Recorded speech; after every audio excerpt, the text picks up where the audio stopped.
Buenos días, queridos míos, ¿cómo estáis?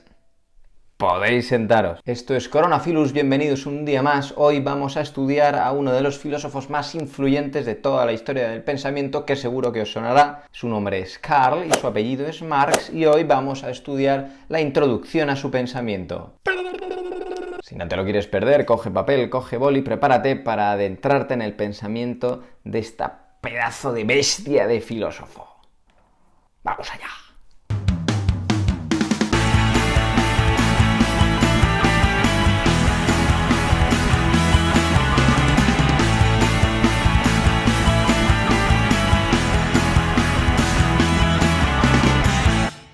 Bueno, como resulta evidente, Marx es uno de los filósofos más conocidos a lo largo de toda la historia de la filosofía y sin duda uno de los que más ha influido a lo largo de la historia, y sus efectos lo vemos aún a día de hoy. Esto se debe, entre otras muchas cosas, a una peculiaridad que tiene el personaje de Marx. Y es que en él encontramos que no solo tuvo muchos seguidores y un círculo amplio de admiradores que luego continuó con su trabajo, es que además Karl Marx fue el promotor y gran impulsor de un movimiento de masas que trastocó la historia de Europa y del mundo entero. Como espero que al menos os suene, Marx es uno de los grandes padres del comunismo. Incluso a día de hoy podemos seguir encontrando estos rastros en gobiernos de multitud de países. Claro, esto es un tema de máxima actualidad cuando vemos que los políticos nuestros de hoy en día incluso se llaman a sí mismos comunistas o lo utilizan algunos de manera despectiva. Va a acabar ilegalizando al señor Iglesias, que es el único que aquí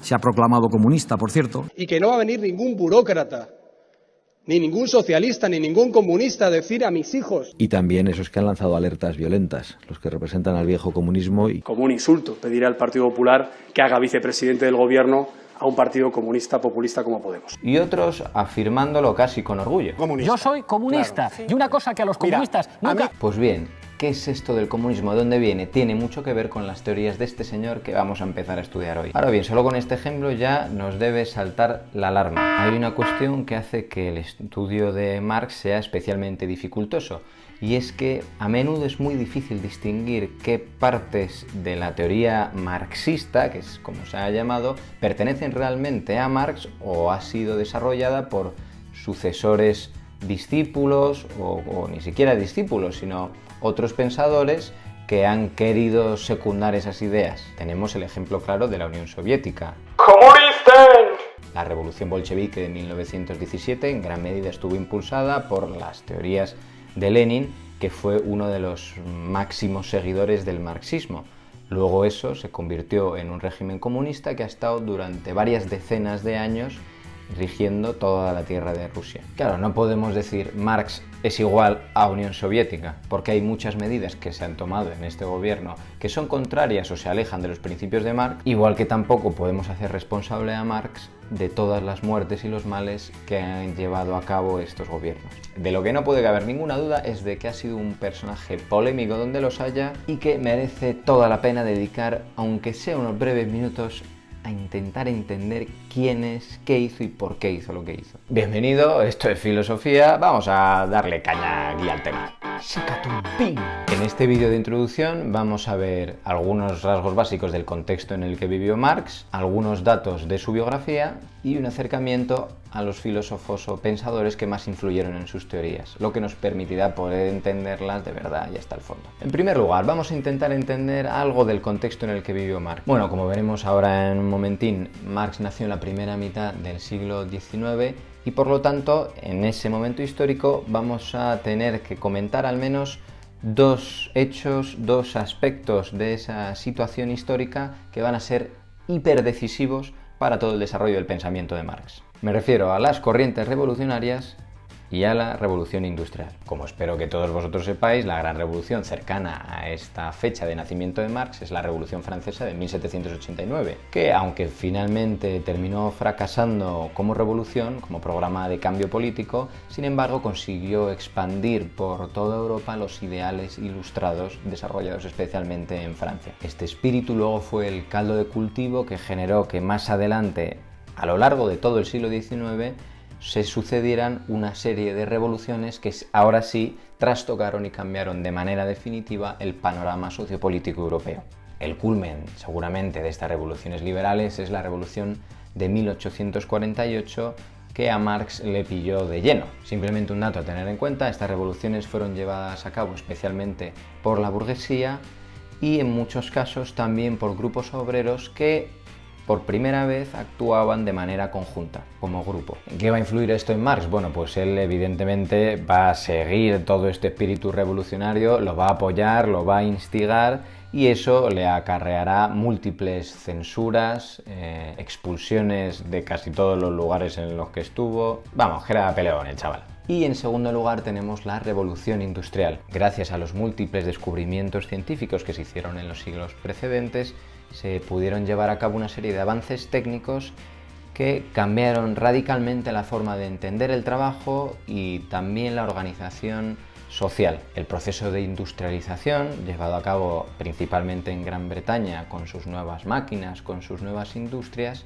cambió de manera drástica la manera de producir. Este nuevo sistema de producción fue conocido como capitalismo, que está basado en las teorías del liberalismo económico. Una de las consecuencias de estos cambios fue una nueva estructura social que principalmente dividía esta misma en dos grandes grupos. Por un lado estaba la burguesía, la que era dueña de estas máquinas, de estas industrias, de estos medios de producción, y por otro lado tenemos los proletarios, que son los obreros, los trabajadores, que sufrirían de grandes desigualdades, porque gracias a esta mayor producción evidentemente se generó mayor riqueza, pero esta mayor riqueza no se distribuyó de forma igual, de tal manera que cada vez la burguesía, es decir, los que tenían dinero, tenían más dinero, y cada vez los que trabajaban, los pobres, eran más pobres. A esto debemos sumar que para mantener la producción y que las empresas fueran competentes, debían mantener unos ritmos de trabajo que implicaban unas condiciones laborables penosas y totalmente indignas. ¿De qué manera nos interesará esto para Marx? Bueno, pues porque él dedicó la mayor parte de su vida a entender este sistema, a denunciar sus injusticias y a poder superarlas, entendiendo cuáles eran sus problemas de fondo y proponiendo una alternativa a esta organización social y económica. Bueno, a continuación vamos a ver un poco de la biografía de Marx. Para que os quede más claro, he preparado un recorrido con fotitos que nos permitirá recorrer rápidamente y de un vistazo todo lo que fue su historia.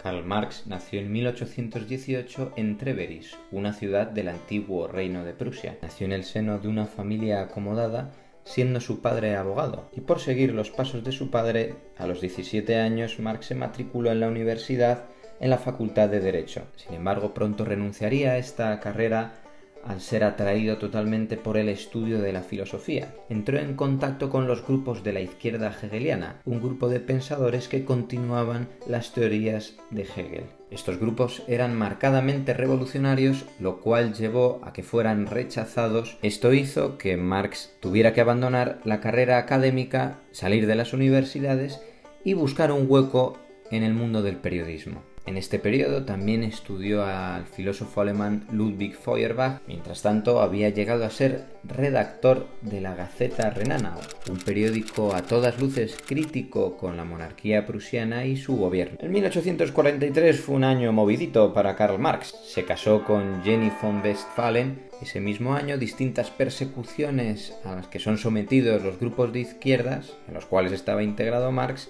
llevaron hasta el cierre de su propio periódico, que de hecho demasiado había durado ya. Vista la situación, decidió junto con su mujer marcharse a París, donde sabía que había una mayor libertad de expresión que había permitido el desarrollo de grupos de izquierda. Su breve estancia de 2 años en París fue decisiva para la creación de su propia teoría. Allí entró en contacto con los movimientos obreros revolucionarios, cuya guía intelectual era el grupo que más tarde recibiría el nombre de socialistas utópicos. También este periódico le permitió dedicarse al estudio de los economistas clásicos ingleses y conoció a una persona que será fundamental a lo largo de toda su vida. Se trata de Friedrich Engels. su gran colaborador y amigo, de los pocos que mantuvo a su lado hasta el final de su vida. En este periodo en París siguió llevando a cabo su labor de periodista y desde allí siguió llevando a cabo múltiples críticas al gobierno prusiano, que llevó a que el propio rey de Prusia pidiera a Francia que expulsaran a Marx para terminar con su influencia. De ahí Marx marchó a Bélgica, instalándose en Bruselas durante 3 años. En este periodo escribió una obra importante titulada La ideología alemana. Otro hecho importante de este periodo fue cuando la Liga de los Comunistas le encargó a él junto a Engels desarrollar el manifiesto del partido, lo cual llevó a la publicación en 1848 del Manifiesto del Partido Comunista, una de las obras más conocidas de Marx. En ese mismo año, en 1848, tuvieron lugar una serie de revoluciones en Europa contra el régimen de la Restauración. No está muy claro en qué medida él colaboró con esta revolución allí en Bruselas donde estaba, pero lo que sabemos es que el gobierno decidió arrestarle, lo cual a él le hizo huir a París. En París, a consecuencia de estas revueltas, se había acabado con la monarquía y se había instaurado la Segunda República. Rápidamente él decidió marchar a Colonia, a su querida Alemania, y allí seguir con una serie de actividades contra la monarquía absolutista prusiana. ¿Qué consecuencias tuvo esto? Pues evidentemente que fue expulsado de Alemania. El bueno de Marx pensó: me vuelvo a París, que ahí han acabado con el régimen que me expulsó y allí podría quedarme. ¿Con qué se encontró? Con que también fue expulsado de Francia, por ser considerado una amenaza política. La situación con la que se encuentra Marx en 1849 no es nada alentadora. Su mujer Jenny estaba embarazada del cuarto de sus hijos. No pudo ir a Alemania, no pudo ir a Bélgica y ha sido expulsado de Francia. En esta situación lo que decide es marchar a Londres, pensando que sería un paradero provisional y sin embargo en el cual terminó permaneciendo hasta el final de sus días. Allí en Londres tuvo ocasión de estudiar con todavía mayor profundidad a los teóricos de la economía política. Desde allí colaboró en la fundación de la primera Internacional de Trabajadores y mediante una continua producción de cartas, artículos, panfletos y todo tipo de textos intentó movilizar a los proletariados. Todo esto permitido gracias a las colaboraciones económicas de su amigo Engels. Si no llega a ser por él, habría sido del todo imposible que pudiera dedicarse tanto tiempo al estudio sosteniendo económicamente a su familia. De este periodo son frutos 2 grandes obras de Marx: la contribución a la crítica de la economía política, una obra en la que empieza a desarrollar ciertas críticas al capitalismo y que utilizaría para desarrollar su gran obra de análisis económico, El Capital. Finalmente, Karl Marx muere en 1883, poco después de su mujer, y en su honor se levantó una escultura sobre su tumba que llevaba escrita su famosa frase: proletarios del mundo entero, uníos, frase con la que concluía el manifiesto comunista. Nada mal su vida, ¿eh? Madre mía, vaya telita. Aquí simplemente me gustaría que os detuvierais a mirar algunos pequeños aspectos que a mí me parecen súper interesantes. En primer lugar, como habréis visto, Marx se dedicó la vida entera a estudiar. Muchos de vosotros estáis hasta las narices de estudiar y él consagró a ello su vida entera. ¿Por qué? ¿Qué encontraba él en el estudio que muchos de vosotros no encontráis? ¿Qué distinto sería nuestro estudio si siempre tuviera que ver con preguntas previas que nosotros traemos y que necesitamos responder? Y aquí viene la segunda cosa que a mí me parece, al menos que hay que pararse a mirarla, que es por qué un hombre debe dedicar su vida entera a un ideal como es la lucha política, por la justicia, por la igualdad económica. Pero no tenemos bastante ya cada uno con lo nuestro, con salir adelante, con conseguir una mínima condición de vida buena, decente.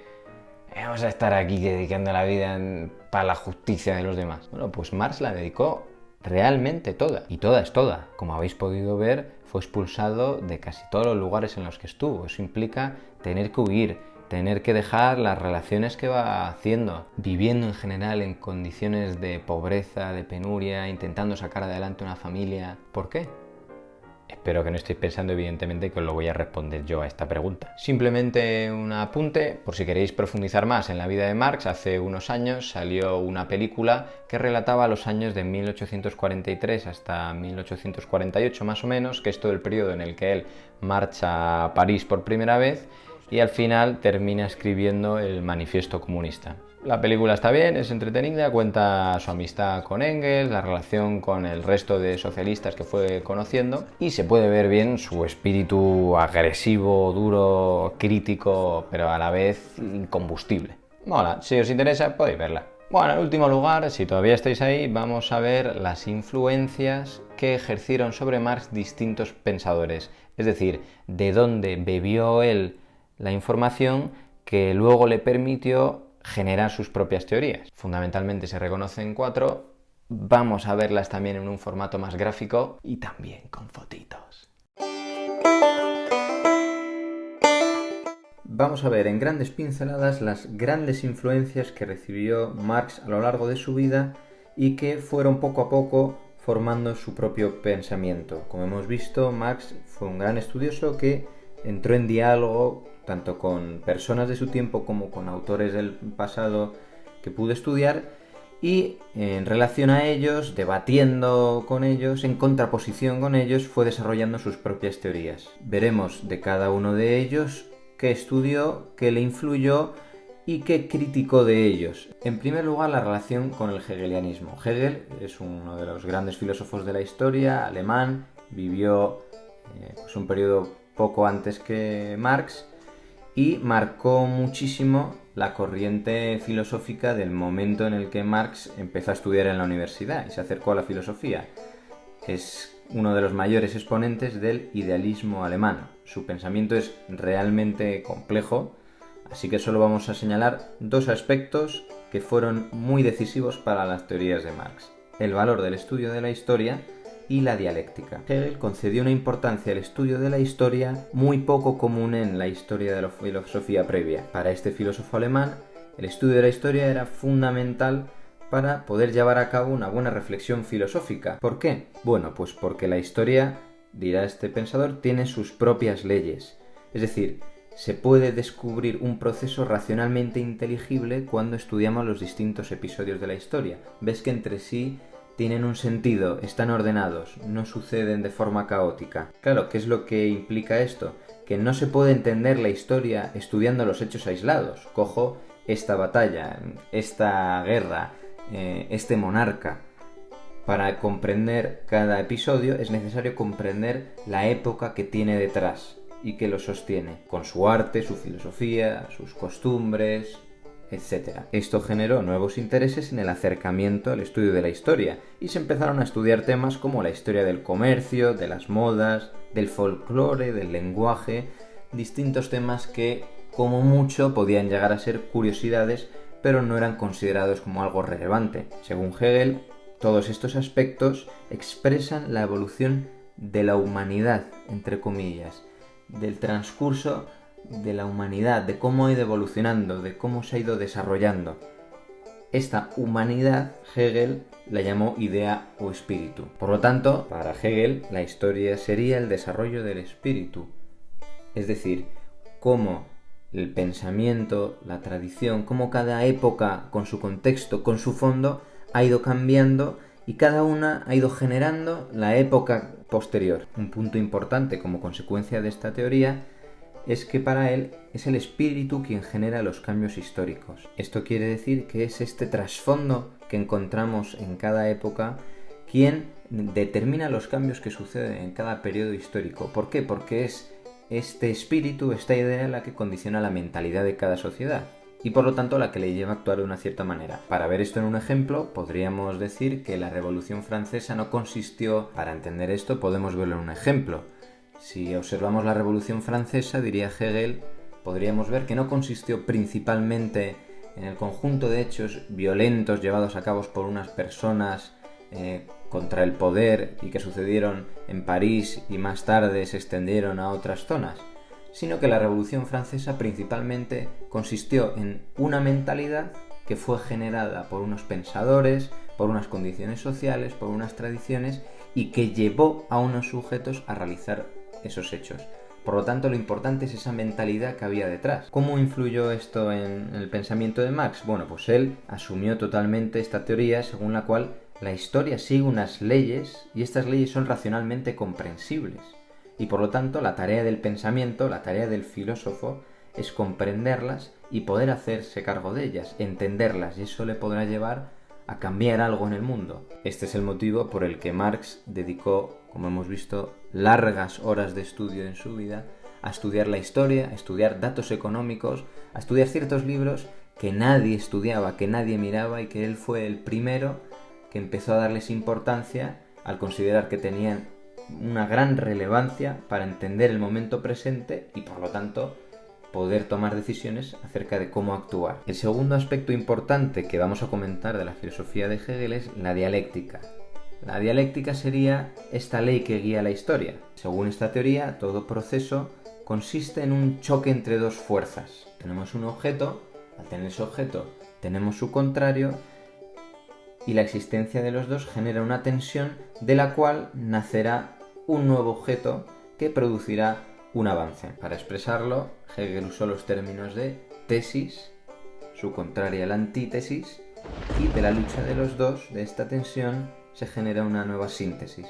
Esta síntesis, a su vez, se convertirá en una tesis, que tendrá que pelearse con su respectiva antítesis y de la cual saldrá una nueva síntesis, y así sucesivamente. Para entender esto podemos mirar la historia del progreso humano y podremos ver cómo todos los avances se han llevado a cabo cuando un cierto objeto ha dejado de ser suficiente o ha entrado en contacto con una nueva realidad que lo ha hecho superarlo y generar algo nuevo. ¿De qué manera influyó esto en el pensamiento de Marx? Pues bueno, Marx también asumió totalmente esta doctrina y afirmó que la historia avanza dialécticamente, como esta tensión entre los contrarios. De hecho, esta es la base de su gran teoría muy conocida y de las más importantes, que estudiaremos a continuación, de la lucha de clases. Es decir, que la historia en el fondo ha consistido en la lucha entre la clase dominante y la clase dominada.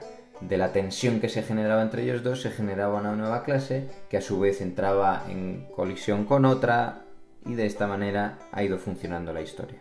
Vemos, por lo tanto, que esta tensión dialéctica está tal cual en el pensamiento de Marx. El siguiente autor que influyó de manera notable en el pensamiento de Marx es el alemán Ludwig Feuerbach. Este filósofo lideró en su tiempo una dura crítica al pensamiento de Hegel, en concreto a su idealismo. Él va a defender un materialismo, es decir, va a defender que las fuerzas que mueven la historia no es el espíritu, no son los pensamientos, este trasfondo espiritual que había identificado Hegel, sino que lo que mueve la historia son las fuerzas materiales. Es decir, las condiciones materiales de cada sociedad son las que condicionan su pensamiento, su forma de ver el mundo. Es especialmente relevante el acercamiento que hace Feuerbach al origen de la religión. Según él, la religión consiste en proyectar en un ser divino, trascendente, las cualidades de las que los hombres carecemos.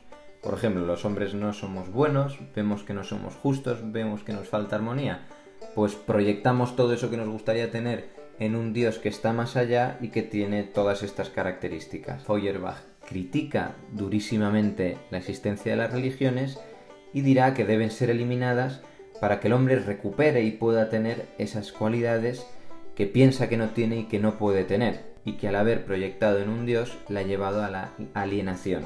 Este concepto de alienación será también fundamental en el pensamiento de Marx y quiere decir que el hombre se pierde a sí mismo, pierde algo que le es natural. Por lo tanto, ¿cómo influyó esto en Marx? Bueno, pues para Marx el materialismo de Feuerbach fue el impulso que le llevó a ir saliendo poco a poco del idealismo que había recibido de los estudios hegelianos. Marx adoptó el materialismo y asumió también esta teoría según la cual lo que determina el pensamiento de una sociedad son sus condiciones materiales. Por lo tanto, si queremos entender la historia y cómo evoluciona, tendremos que estudiar cómo han evolucionado las condiciones materiales de cada época. También asumirá la crítica a las religiones de Feuerbach, dando un especial peso al concepto de alienación, como ya hemos dicho, y lo llevará al extremo hasta llegar a decir, en su famosa cita, que la religión es el opio del pueblo, es decir, como una droga que mantiene dormido al pueblo, a la gente, para que no sean ellos mismos.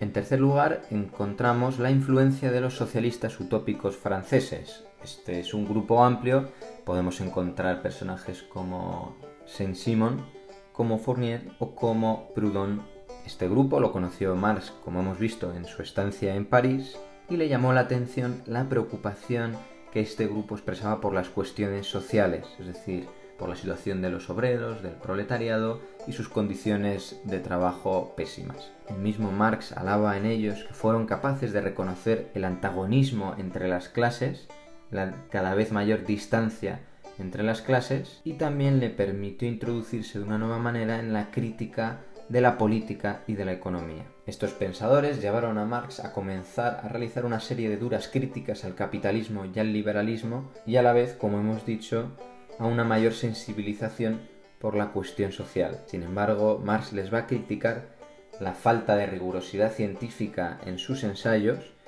lo cual les ha impedido comprender las leyes de la historia, realmente cómo ha evolucionado la historia, y es por ello por lo que no han podido comprender en el fondo, los males del capitalismo. Al no haber podido comprender esto, han sido incapaces de elaborar una teoría que fuera efectiva y que llevara a la acción y que pudiera guiar al proletariado, a las masas obreras, generando un cambio en las bases sociales existentes. Fueron los propios Marx y Engels los que les dieron el título de socialistas utópicos, precisamente por esto, y por contraposición a ellos llamaron a su propia teoría socialismo científico. En último lugar, fue grande la influencia que recibió Marx del estudio de los economistas liberales ingleses. Entre ellos podemos mencionar seguramente a Adam Smith, que tenemos aquí en la imagen, y a David Ricardo. Estos pensadores son los máximos exponentes de la economía política, que se dedica al estudio de las bases teóricas de la economía. Principalmente estudiaron las relaciones de producción, que son las relaciones entre el dueño de los medios de producción, de la fábrica, de las máquinas, y sus trabajadores, y llegaron a la conclusión de que el libre mercado, el libre intercambio de bienes, con un control mínimo por parte del Estado, favorecía el mercado. Este mercado estaría guiado por la ley de la oferta y la demanda. No puedo detenerme ahora mismo a explicar en qué consiste esto de la ley de la oferta y la demanda. Si alguien tiene alguna duda, pues que lo busque, oye. Otra de las grandes propuestas que llevó a cabo especialmente Adam Smith fue la división y especialización del trabajo. Es decir, que si un trabajo se podía dividir en distintas partes y que cada uno se especializara en ellas, en cada una de ellas, rendirían más, se produciría más y mejor. De esta manera, con todas estas propuestas, sentaron las bases del capitalismo. La lectura de estos autores fue muy productiva para Marx. En primer lugar, le permitió entender y profundizar en el funcionamiento del sistema capitalista. Le otorgaron una gran cantidad de datos que él pudo estudiar y luego aplicar a sus propias teorías. A su vez, Marx desarrolló todavía más las teorías acerca del valor del producto, según las cuales una mercancía adquiere su valor en función del tiempo de trabajo que ha sido necesario para elaborarla. Sin embargo, todos estos estudios generalmente le llevaron a Marx a realizar una dura crítica contra el sistema capitalista, que principalmente recogió en su obra más conocida seguramente, que es El Capital, en la cual echaba en cara a estos teóricos que no estudiaron en profundidad el origen de la acumulación de capital y sus consecuencias, es decir, de qué manera se iba generando un nuevo valor en los productos que de forma estructural, es decir, necesariamente por cómo está pensado, lleva a una alienación del proletariado. Frente a ellos, Marx desarrolló el concepto de plusvalía, que en su opinión será el concepto clave para entender el capitalismo y por ello será a su vez clave para encontrar una vía para su desaparición. Bueno, pues hasta aquí esta presentación, esta introducción al pensamiento de Karl Marx. Espero que os haya gustado y al menos que os haya dejado alguna pregunta. Pero este tío lo que hace es teoría económica. ¿Qué hacemos estudiándolo en filosofía? Y es una pregunta buenísima. ¿Qué tiene de filósofo Marx? ¿O por qué se le estudia en filosofía y no en economía? Que también. Tendréis que ver el siguiente vídeo explicando toda su teoría, mantener la pregunta y la responderemos al final. Hasta la próxima, queridos, ser buenos y no dejéis de pensar.